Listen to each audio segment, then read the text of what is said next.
Welcome to the Eutaw Street Banter podcast. What's up, everyone? It's another episode here on the Eutaw Street Banter podcast. I'm Elisha, and today I am here with Greg. How are you doing, man? I am great. How are you? I'm doing good. Just making another day here on campus, just trying to stay alive, stay passing, and make it home in the summer. Exactly. That's how I roll. I in high school, you strive for your best because you got to get into a college with good grades. And then immediately after graduation, my mom just said C's get degrees, and they sure do. You're 100% right. That's how if you're listening, I don't have C's. I have all A's and B's. I don't even know if I have B's. I have at least A's, but I'm doing good. I have to get enough grades so I keep some of my scholarships. If I start doing too bad, I'll start losing money. That's when we start getting real bad. Yeah, you don't want to do No, that. I don't need to pay anymore. They already steal enough money from me. Exactly.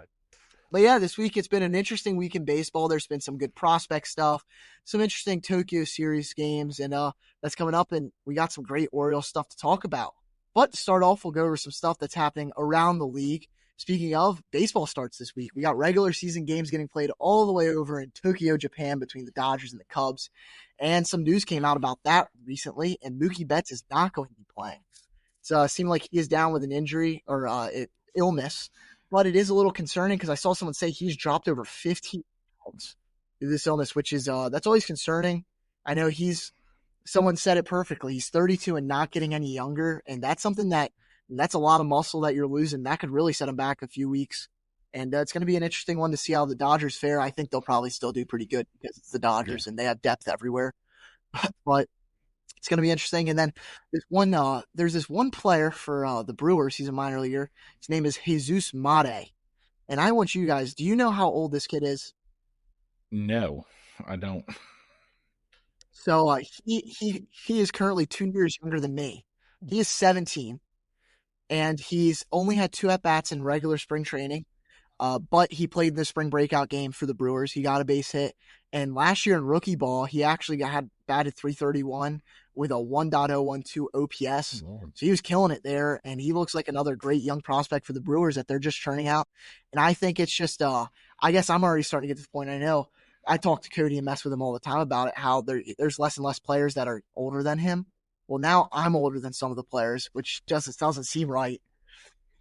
But an interesting thing that I found out this past week is that the Yankees, for opening day, they're having Carlos Rodon start. And their big signing for free agency, Max Fried, he is not going to be starting opening day. And it's kind of interesting with the Garrett Cole injury, Luis Gil's out. I mean, if you had asked me a month ago who I thought was going to be starting opening day for the Yankees, Rodon was probably my 4th pick. So it's real interesting to see the move there. Aaron Boone's always making interesting choices over at the helm of the Yankees. And then I have some real positive stuff here. And this is a really one that I enjoy talking about. It's Trey Mancini. I don't know if you guys know. He is killing it right now in spring training. In 23 at-bats, he is batting a .435 with a 1.132 OPS. Has a home run, which was a walk-off home run, actually.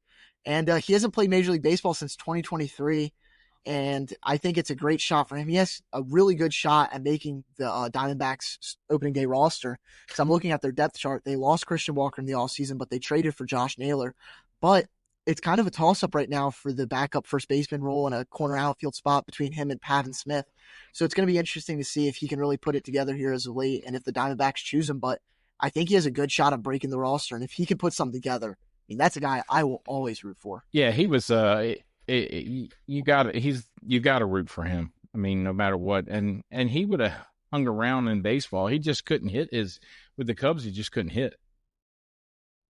Yeah, he did struggle that year. I mean, that's why I know it was hard, obviously, rooting for the Astros when he was with them in the World Series. But I looked at it. I was rooting for Trey Mancini to get a ring. I love that he got a ring. He got to play in the World Series. I mean, that's everyone's dream. He killed it with the Orioles, went off, got a ring, and if he can make a comeback, I'm all for it, especially with a good team like the Diamondbacks. And then I believe you both have some trivia for us. Yeah, the first, my trivia is, when was the last time the Orioles made 3 straight postseasons? 3 straight. It feels like never, probably. Now with how our postseason luck is, It's probably when we were the St. Louis Browns. No, not quite that long ago. It was in 69, 70, and 71. 3 straight appearances in the World Series. They won in 1970 and they lost 69 and 71. So it's been quite a while that it's the only time they've ever went 3 straight. This year they're trying to make it their second time. So it'll be interesting to see if they can make it happen. Yeah. But we can move on straight from here into our next segment. It's going to be all about the Spring Breakout series, where the Orioles took on the Yankees for our game. Of course, it happened all across Major League Baseball with a whole bunch of different prospects. But some of the prospects that put on a show for us are Enrique Bradfield and Vance Honeycutt. Now, I don't know if you guys watched it. I actually did get a chance to watch it, but I saw some of the highlights, some of the stats from it. And it was really cool seeing Vance Honeycutt, our number 1 draft pick from this past year. He actually got an inside the park home run. And Enrique Bradfield also shown off his wheels, and he had a couple stolen bases. Believe he stole home at one point. So it's really nice seeing our young prospects really get a shot to wait. Yeah, Bradfield, he's probably another 2 years away. But yeah, it could be faster than what we realize. A lot has to depend on how Mullins does this year, and are they willing to kind of rush him to the major leagues. They've not been willing to rush anybody to the major leagues except kind of they rushed Holiday a little bit last year, but that's about it. Yeah. Health is always the big key. I mean, if someone goes down and they bring him up here, I think ever since he got drafted, his speed and glove were already MLB ready. It's more his bat, which his bat's definitely coming along. I mean, he's excelled, I think, through the minor leagues up through single and double A, and it's going to be great to see what he can do. I hope he comes up soon, and Mullins' contract's coming up shortly, and if we don't extend him, I mean, I think this is a perfect Mullins replacement. But make magic happen with Emily at Blue Crab Travel, your Disney vacation expert. Ready to experience the wonder of Disney? Let her help you plan the ultimate Disney getaway. Whether you're heading to Disneyland, Walt Disney World, or a Disney cruise, she has you covered. Emily can take care of custom Disney itineraries, tailored to your family's needs and preferences. She also can help find you exclusive discounts on Disney hotels, tickets, and packages. Imagine a stress-free vacation with hassle-free booking for accommodations, dining reservations, and fast passes. From character meet and greets to thrilling rides, Emily will make sure every moment is unforgettable. Email Emily Jones today at emilyjones@bluecrabtravel.com to start planning your dream Disney vacation. Placement. But there's something that's happening in a week and a half. I don't know if you guys are aware, but opening day's coming up. And for opening day, everyone's got to get their roster set. So we all actually have our own section of the roster that we kind of took over and played around with to see who we think's going to fill in each spot. And I'll start us off. I did the position players, and I really think most of these spots are kind of solid at the moment, unless there's an injury or something crazy happens. I think it's pretty much going to shake down this way. It might change up, though. So for me, start out with catchers. I think it's pretty clear. It's going to be Adley Rutschman and Gary Sanchez. No one's got to really even got to question that. I mean, Adley's obviously going to be there. Gary's the backup. And until Samuel Basayo's ready, Gary's going to be there. And then same with first base. It's going to be Ryan Mountcastle or Ryan O'Hearn, the 2 Ryans. They're well stuck in, and I don't see a way that either one of them leave this team without a trade, because I've been saying for a while I thought they were going to get traded. I was kind of hoping one of them would get traded. We have 2 great first basemen, and we need pitching, and that's a team like the Seattle Mariners needs offense, and I really thought we could have worked a trade together with them. But moving on, second base, our only second baseman on the roster will be Jackson Holiday. Then we'll have Jordan Westbrook for third base, Gunnar Henderson at short, obviously. And then our last infielder is going to be Ramon Urias. And I believe he's going to slide in there. He can play third and first and second. So he's going to be our utility guy. And really, on any given day, he could take over for Westbrook. He could take over for Holiday. He could take over for Mountcastle or O'Hearn if possible. And if for some reason Gunnar needs a day off, you got Westbrook or Holiday. Most likely Holiday, though, could play short. So I think it's going to be really interesting. A guy that I would prefer to have there over Urias would be Jorge Mateo. But Mateo's still injured from last year when he messed up his elbow, colliding with Jordan Westbrook. So we'll see what really shakes up here if if Mateo comes back sooner than expected, I would have to imagine he would come up and take Urias' place. But Urias is going to be here. Really, the only person that I think could pressure him out of it is going to be Kobe Mayo, who I don't have cracking the roster. But moving on to outfield, I have Colton Cowser, Cedric Mullins, Heston Kjerstad, Tyler O'Neill, and Ramon Laureano. You're going to have Mullins play center field pretty much every day. Cowser taking a few times off of him. Kjerstad's going to be more of a platoon bat, I feel like, with O'Neill taking the major share of right field. And Laureano, he's an interesting one. I love his bat against lefties. He has a lot to be desired in some of his offense. But, I mean, he's above league average. We signed him for a reason, and we need him to play some defense. And I think he used to be a great defender, not quite as good. He has a cannon of an arm, though. And I mean, we really just got to see how this kind of shakes out. And I think if Gunnar starts the season hurt, he still is currently hurt, he's not playing, but he did come out and say the other day he's ready to play for opening day. So if that's the case, if he isn't ready, I think you'll have Jackson go to short. Westy's going to move to second. Mayo will play third. Or Urias will play third, and you'll see Mayo kind of take over that. How long before Mateo is going to be ready? Have they said? I don't know if they know exactly. I think it's kind of like midsummer. Okay, because I know Hyde loves Mateo. He and his versatility. Because I mean, he really could take the extra outfield spot if you were looking for it. Oh yeah, 100%. Like if you needed a series or something like that where you need to say you only want 4 outfielders, send up Mateo, take Urias down, take an outfielder down, send up another pitcher. Oh yeah, it's very easy. Like I think. He provides a sense of stability to a lineup that you kind of need. You need a guy that can play. I mean, Urias and Westberg are kind of the only guys that can play more than like 2 positions on this team. I guess you can count O'Hearn can play a corner outfield spot, but it's really important to have those guys because, I mean, you take Mateo, he can play second base, third base. I feel comfortable with him at third. He can play center field. He can play left and right. I mean, he even got some reps at center field last year, and I think he did rather good out there. And he 100%, I don't foresee us going to the playoffs without, like, he's going to be on our playoff roster if we make it. He's going to be on the roster towards then. And if Ramon Urias does get traded, that's an easy fit.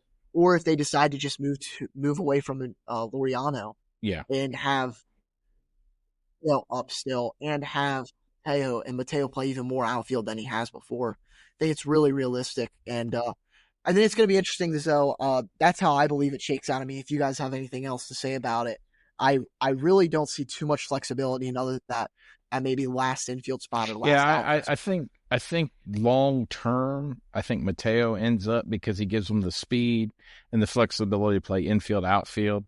He can bunt. He can do. He's not a great hitter. He's a streaky hitter. Really coming off the bench, you have enough righties that you can bring in. But because Sanchez, I think, is going to get a lot of DH at bats possibly this year, especially if he's hitting. But now I kind of like where they're at because, like you said, they do have the flexibility with Holiday, can play some different positions, but Westberg gives them the ultimate flexibility. So, yeah. Yeah, no, I agree with you saying that Sanchez is going to get a lot of DH. I think there's going to be a lot of days that if you have a lefty pitcher, you're going to have Adley or Gary catching and the other one being DH. Mounty's going to be playing first, and you might even see an Urias instead of Holiday. And then you take O'Neill and Laureano, put them in the outfield with Mullins, and that you kind of roll with that sometimes. I think there's enough flexibility with the way that I have it that you can play around with platooning guys versus lefties and righties. But it's going to be interesting because we do have so many prospects really pushing at the door. What do we do with Sanchez if Basayo soars through and by June he's ready? Right I don't know the answer really. If they were the say Florida Marlins, Basayo would be up. He would be up. I think that's the big issue the Orioles have with. I mean, he's lit it up in spring training. He's looked very good. But he's a kid you don't want to rush. I'd be exciting to see, but it's the same thing. I go back to a Kjerstad or a Mayo or any of those. Where are the at-bats coming? Because you don't bring a kid up unless you can get them the amount of at-bats that they need. Yeah, absolutely. No, I do agree because if you had told me, say, 4 months ago that we're going to just stick with Basayo as our backup catcher, and we'll get him some DH reps, and that's kind of our play. I don't think Yeah. I wouldn't have thought he was ready. And I wouldn't have agreed with that. But how he's played this spring and how he's dealt with kind of all the pressure of him being the next guy, I would be content now if we were just to run with him instead of Sanchez. But we've got Sanchez. I think it's important for Messiah to kind of take it easy. We see what happens. He is still really young, and we're so used to, I think, the prospects coming up and stinking for a month before they finally click. And if we could skip that with Basayo by keeping him down an extra month or two, we don't need him. Like, it's not a thing where we don't have Adley Rutschman and we need that star catcher. We already have that. He would just complement this already great offense, and I think we're already going to have possibly a top 5 offense in the league. And if you can just add on to that and just give a productive bat off the bench and a back catcher, I that's agree fine. with you. I think that's where you have to be very, you have to watch out for the young ones like that. So yeah, I agree. Yeah. And then moving on for the starting rotation, I went over. We got Zach Eflin, our opening day starter. That's already been announced. Charlie Morton slotting in behind him. Tomoyuki Sugano, Dean Kramer, and then I think it's going to be Cade Povich behind Dean Kramer.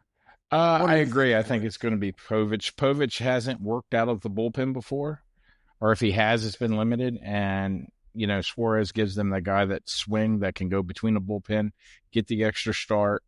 I think that's the way it's going to end up. And Povich has been really good this spring. So, and yes. Yeah, he had his one bad game, I think. Like his most recent start or something like that, he did kind of stink it up. But besides that, he's been really locked down. And I mean, if I'm going off of how I feel about him from spring training, I love this rotation. They're actually doing really good right now. And obviously with the loss of Grayson, it sucks. We just can't afford any. You can't afford injuries. I mean, and really you're just biding time till you hopefully can get healthy. But Povich also gives them a lefty in the rotation. I think you need. You need that mix because it allows it makes teams set up different against you, their lineup. So other than that, I like the rotation is interesting. I think Eflin is going to give you pretty solid innings, barring an injury, no injuries or anything. Morton's the interesting one. I think Morton is the key. If he's the Morton he was 2 years ago, he could be really, really big for you guys. But like I said, when you bank on these older pitchers, injuries is always your biggest concern. Oh, yeah. Absolutely. And that's how I'm kind of going into this season. And I'm looking at Morton and Sugano. They're on the older end. Sugano's never pitched in Major League Baseball before. And I would consider it a success if just one of the two of them this year. Yeah, I agree. I think Sugano is going to be really good the first 2 months. And then how is he going to adjust to the AL East the second half of the season? Yes, exactly. Once they've seen one. Yeah, I think it's going to be really interesting just how it is. I mean, luckily, like Dean Kramer, we know what we're going to get with Dean Kramer. When Dean Kramer's good, he's good. And when he's bad, he is bad. But normally he's going to fall in the middle there.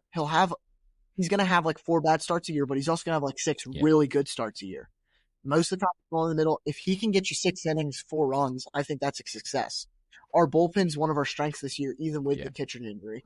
And I think they'll really make it competitive through the late innings with it. And Eflin's going to be a good starter. I agree with you. That's the one we can bet on. And if you're right in saying that Sugano is going to be good for 2 months, I think that's good enough because that gets you Grayson back. You get close enough to get Bradish back in July. Because, I mean, think about it this way.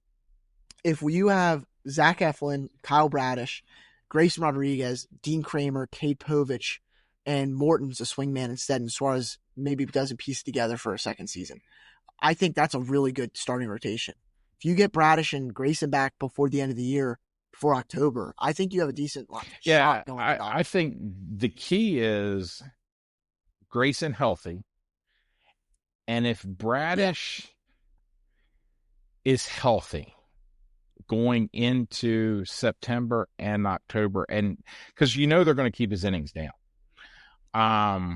But if he's good and he's 90% of what he was before he got hurt, I think you have a real shot in the playoffs. I mean, I like that. I like that team because both of them, I think Rodriguez and Bradish could be legit 1-2s.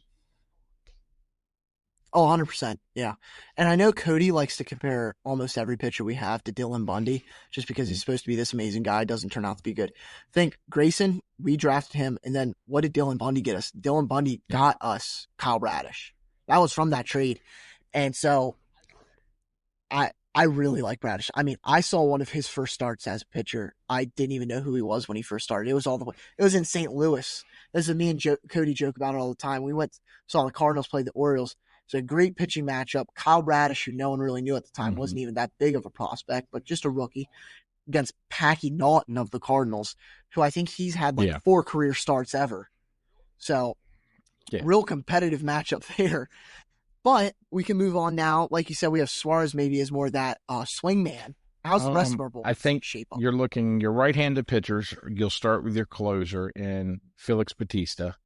Then you've got your 8th inning guy, Yanair Cano, and then Sir Anthony Dominguez, Brian Baker, and then your left-handers are going to be Keegan Aiken, Perez, and Gregory Soto. I love their left-handers in the bullpen. I love their lefties. I think Aiken is a very, very tough left-hander. He last year, I think he had a 3.3 ERA. He threw almost 80 innings. And he was really good. Their other 2 lefties, Perez and Soto, bring gas. Biggest issue you have with those 2 is control.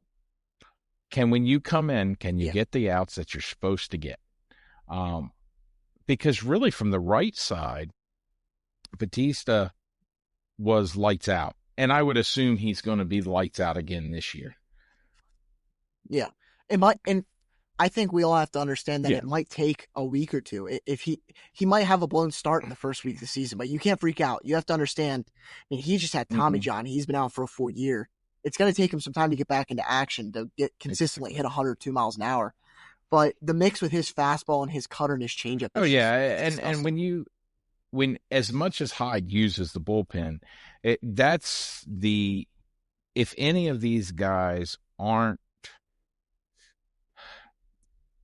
to the level that I think they can be, that's where you start seeing the Orioles falter a little bit because I don't know how much depth after these guys there is in the minors. I mean, you have Kittredge who will be back at some point, but you're talking, what are they talking, 2 months?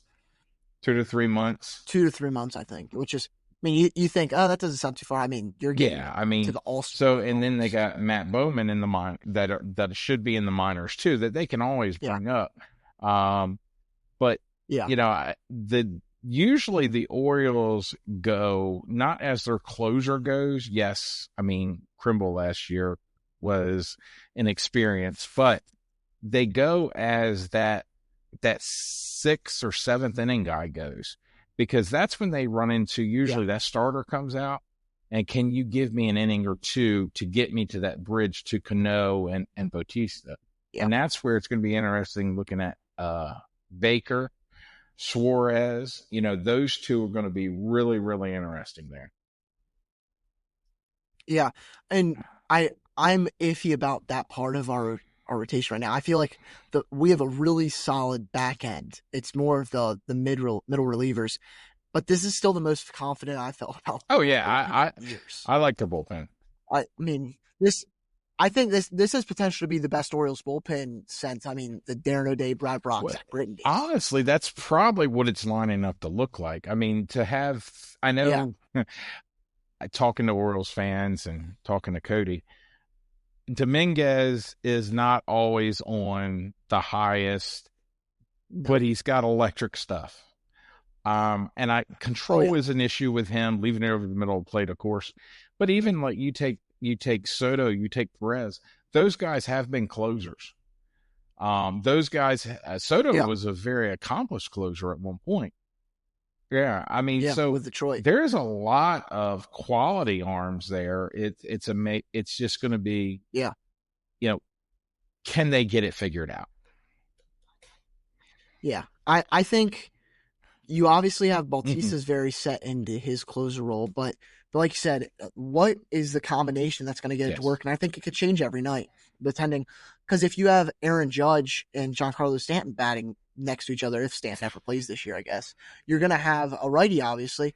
But then say you have, I don't know, what's a team that has a lot of, say you have Ohtani and Freeman back to back, I would still feel confident Yes. with Cionel Perez going out there Yeah. and getting those outs in the eighth inning. I think we are going to be a closer by committee is a term that a lot of people use, but we're going to be more like setup by committee. That's seventh and eighth inning. We have so many different people. We don't Yeah. need them to all click on the same night. I don't need Dominguez, Soto, Perez, and Cano to all be lights out the same day.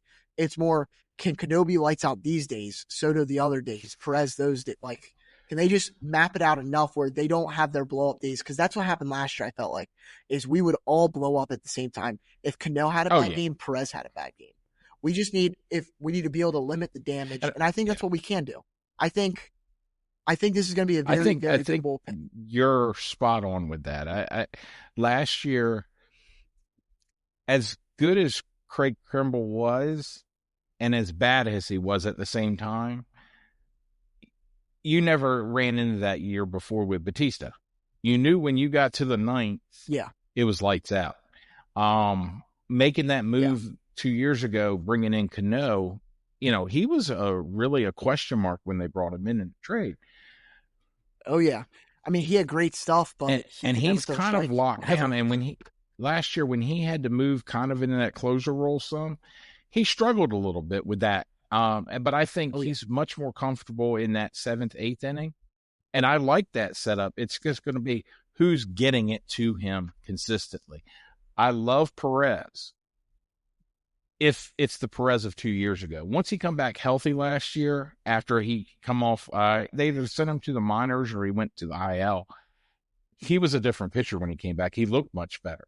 So if you're getting that Perez of the Perez 2 years ago, that late season Perez, I like where they're at. Yeah, I think it's going to be a really, really good spot for us. And with that, we can look forward to the future. We can really see how the next week or so of Orioles baseball is going to shape up. I mean, we got less than a week left of spring training. The Orioles are playing an exhibition game against the Nationals after the spring training ends. I believe that's in D.C. this year, and it's going to be something that they're doing for the next few years. And then we move into opening day. I mean, we're really looking forward to it. I know I'm excited. I don't care. I don't know what time we even play, but whether I'm in class or not, I'm going to be watching. I don't care. Yeah. I'll tell my professor that. That's how it was last year. I was sitting in class watching the first inning, watching Corbin Burns give up a home run. Yeah, Trout. Everybody on opening day is 0-0. It's just I love opening day. Yeah, but I mean, we got Gunnar who's seemingly healthy. That's great news. With all the injuries we have, we need we need it to really solidify. And with Gunnar, I mean, he take the next step this year? We can always hope for. Zach Eflin, he's our opening day starter this year, and I'm excited to see what he can do. He had a great playoff start. He did really good for us, other than when he got injured for a few weeks. But I'm really excited to see what he does. Eflin, I think he's going to be consistent for you guys, and that's what they have to have. Gunnar, if he can make the jump like he did last year, and then even just squeak out a little more, he's an exciting. I mean, he's going to be the face of baseball. Him and Bobby Witt Jr. could be the face of baseball. Yeah, easily. No, and this is what I don't know if I've said it on the podcast before. I know I've told Cody. I truly believe Gunnar Henderson's going to be the next person that gets the mega Soto type contract. If you look at the near future, I mean, he's the only one that's not signed up because the Royals are smart and locked up Bobby Witt Jr. for $365 million or whatever they gave him a couple years ago before he was amazing. That's what the Orioles should have done, but we won't get into that today. Yeah. We won't get into contract talks. But I mean, even if he regresses, he could regress and he's still a top. Yeah, I don't really see the regression. I just think he's He's too good of a baseball player, and I think he's got so much around him.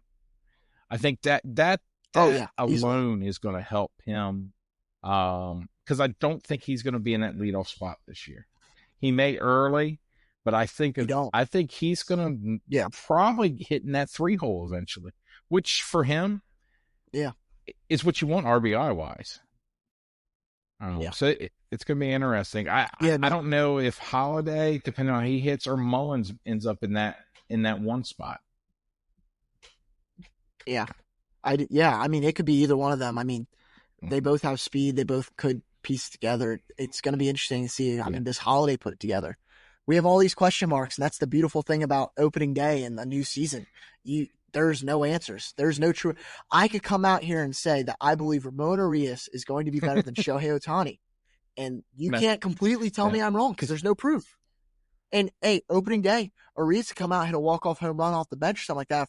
If Ohtani goes 0 for 4 with 3 strikeouts. That's right. At that point in time, that's all that matters. That's all that matters. But, well, thank you, everyone, for listening. I know it's been a good episode, an interesting episode.